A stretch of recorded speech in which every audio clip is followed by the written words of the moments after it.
The car was brought in, right? You felt it needed to be done today. That's what And I have witnesses to that. My mechanic heard it, the shop boy heard it, everybody heard it. Yeah, and I actually didn't hear Skip say anything to the contrary. Well, that's right? good. Yeah. Good. Somebody's car kicks out in the middle of the highway or something, that's a pain in the butt. That's serious time. You know? And it's, I don't know, it sounds to me like maybe frustrating to hear somebody later on say, no, I would have taken it as is and would have done my own thing with it. Well, it's just a brick wall. I mean, there's no give and take here. There's there's no wiggle room at all. It's just like, you know, bang. Right. Yeah. Okay. I can appreciate your frustration. Certainly can. Well, thanks. But now here you are. Okay, now you've got a $700 bill that's outstanding. Well, and then the small claims court is now $100, so, you know. Right. So now you're out eight potentially. Yeah. Right, exactly. So where do you see this going? What I see us going to small claims court, and the judge is going to make their decision, whatever that's going to be, and that's what I'm going to have to live with. That's what I see. Quite possibly. But here you are now, and my question to you is, would you like to do something to short-circuit this whole process, move on? If you have a suggestion, I'd be glad to hear it. Yeah. So my suggestion is that you make Skip an offer of some sort that leaves him feeling fair, leaves you feeling fair. Fair to me would be pay the bill. What I would agree to is if he wants to just clear it up, pay the bill, I'll give him $100 off the bill, you know, cancel the small claims court. Okay. Let's be finished with it. We both go on our ways and be. I'm going to present the offer to him and see what he says. Okay. Okay. Thanks. Okay, you bet. So I got, when you first explained it, how frustrating it was to leave the car thinking it was one number, coming back, no contact, and now it's a whole different number, happens to be double, right? So that kind of makes you feel like a hostage. That, and combined with the fact that he refused to let me have my car. Yeah. To me, that's extortion. Yeah. You know, that I think most lawyers would say, yeah. You can't, that's not legal. Yeah. You can't just hold someone's property that way. Well, interesting you brought up lawyers. Now, I hear your point completely, that you felt like you were in a situation that was difficult to get out of when you were confronted with that. But what do you imagine the legal view is of you going back into the office, grabbing the keys and going? Keys that are yours, but for a car that hasn't been paid for, the service that hasn't been paid for.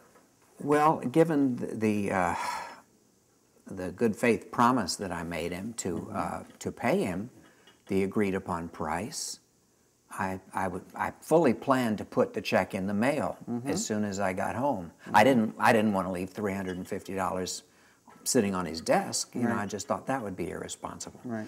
So I was planning to send him a check immediately. Right. But before that could happen, I get the word he's going to sue me. He's taking me to small claims court. Yeah. Mail the check back. Yeah. Right. But now, let's say this thing gets to a small claims court. Becomes part of the public record.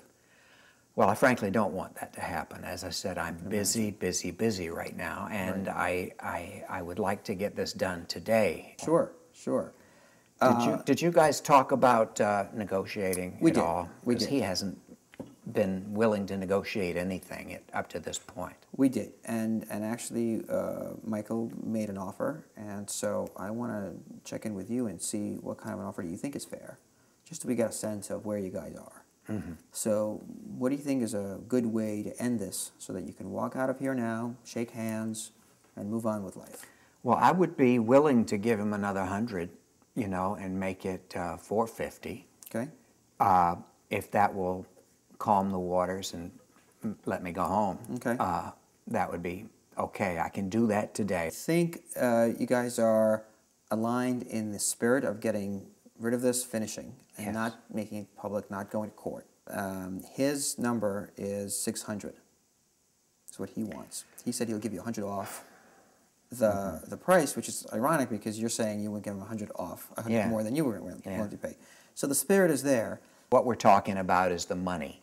Now, if there's that much difference, I'll tell you how far I'm willing to go. Sure. I would be willing to split the difference with him. Okay. He wants $350 more. Yeah. What about $175? Okay. More. So you meet 175. That's meeting right dead in the middle, and we all go home So 525, is that what you're saying? Uh-huh. Okay. Well, that's possible. Sure. His first offer was 100 more than what he owed, which is very symmetrical because yours was 100 less than you felt owed. Yeah, right, okay. And in terms of the money, you know, that's sort of the crux of it, as what he offered is to split the difference. And he is willing to give you 525 and call the whole thing done. So the original 350 plus 175, it doesn't cover my parts. mm-hmm. And all I'm doing really is covering my costs. Right.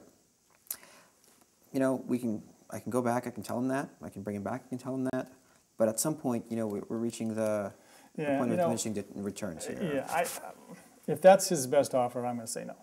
Okay. Let's go to court. I think the judge is going to do better than 525. Well, maybe the judge will.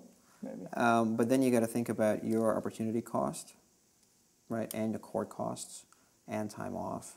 Yeah, at this point, I don't really and all care. You know, it's like it's the principle of the thing. I feel like he's being, frankly, such a jerk that I would feel bad about myself if I gave in to this. Right.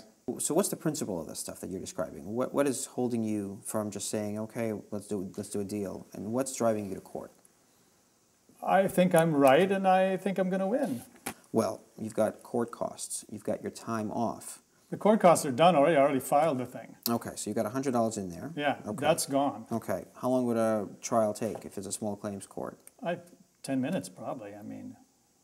Okay, maybe, or maybe not. It'd be maybe 10 minutes of trial, but it sounds like it'd be the waiting time. It doesn't really go in your clock. Well, let's do the waiting time. Right? Right. So you've got to think about what you'd be rather doing, playing golf and all of that. And how much is that worth? Right. Okay. Right? Okay. I see why you're doing this job. You're good at it. So, you know, right now you're at 600 and he's at 525. Right. So Okay. we're $75 apart. So $75 apart. Okay? Ay. Wait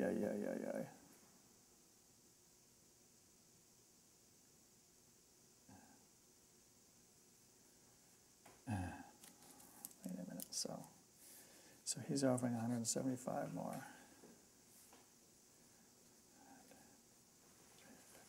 225. 75.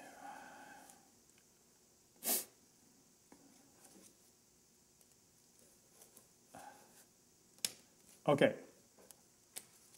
I will accept 575, and that's it. That's my final offer. I'm not talking about it anymore. If he wants to do that, fine. If not, that's it. 575. That's it. Okay. That is my last word on the subject. Okay. I'm done. We spoke with Michael. Okay, and so we have another offer on the table. You guys were a little bit apart before. Yeah. You were at 525. So what Michael said he will accept is 575. 575, and we're done. We're done. All right, I got to get out of here.